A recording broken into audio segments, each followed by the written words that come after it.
বিসমিল্লাহির রহমানির রহিম। আমিন বাজারের সবচেয়ে শৌখিন মানুষটির নাম হাজী জয়নাল আবেদিন। এলাকার মানুষ উনাকে জয়নাল মহাজন নামে সম্বোধন করতেন। তিনি বাংলাদেশের বড় সড়ক পরিবহন প্রতিষ্ঠান রাজপথের বিমানের ছোঁয়া খ্যাত বাস হানিফ এন্টারপ্রাইজের প্রতিষ্ঠাতা। তার বাবা ছিলেন হাজী আজিমউদ্দিন, 2 দশক ধরে ইউনিয়ন চেয়ারম্যান। জয়নাল সাহেব প্রথমে মফিদিয়া মাদ্রাসায় পড়াশুনো করেন, পরে মিরপুর সিদ্ধান্ত হাই স্কুলে ভর্তি হন। পড়ালেখায় মন না বসায় ব্যবসা করার সিদ্ধান্ত নিলেন। প্রথমে ধান চালের ব্যবসা শুরু করেন। কার্গো ডুবে যাওয়ায় লস খেলেন। 90-এর দশকে সংসদ ভবনের সামনের রাস্তার বালি ভরাটের কাজ পেলেন, কিনলেন একটা ট্রাক।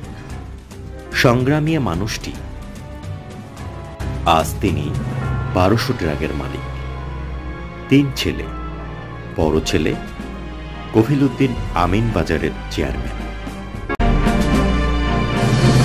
ছোট ছেলে হানিফের নামে শুরু করেন পরিবহন ব্যবসা হানিফ এন্টারপ্রাইজ। হিজলা গ্রামের ধনী মানুষদের বলা হয় এই জয়নাল মহাজনকে। তিনি হানিফ এন্টারপ্রাইজের স্বপ্নদ্রষ্টা। প্রচার বিমুখ মানুষটি মিডিয়া এড়িয়ে চলতেন, রাজনীতিতে জড়াতেন না। অধ্যবসায়ী সফল মানুষটি সবার কাছে ফাদার অব ট্রান্সপোর্টেশন হিসাবে পরিচিত। জীবনের শুরুটা ছিল বেশ বন্ধুর, সেটি কাটিয়ে উঠেছেন অক্লান্ত পরিশ্রম আর কঠোর অধ্যবসায়ের মাধ্যমে। দেশের পরিবহন খাতে তার ব্যাপক অবদান। তিনি আমিন বাজারের নামকে সারা দেশের মানুষের কাছে পৌঁছে দিতে পেরেছেন। 85 বছর বয়সে করোনা ভাইরাসে আক্রান্ত হয়ে তিনি মৃত্যুবরণ করেন।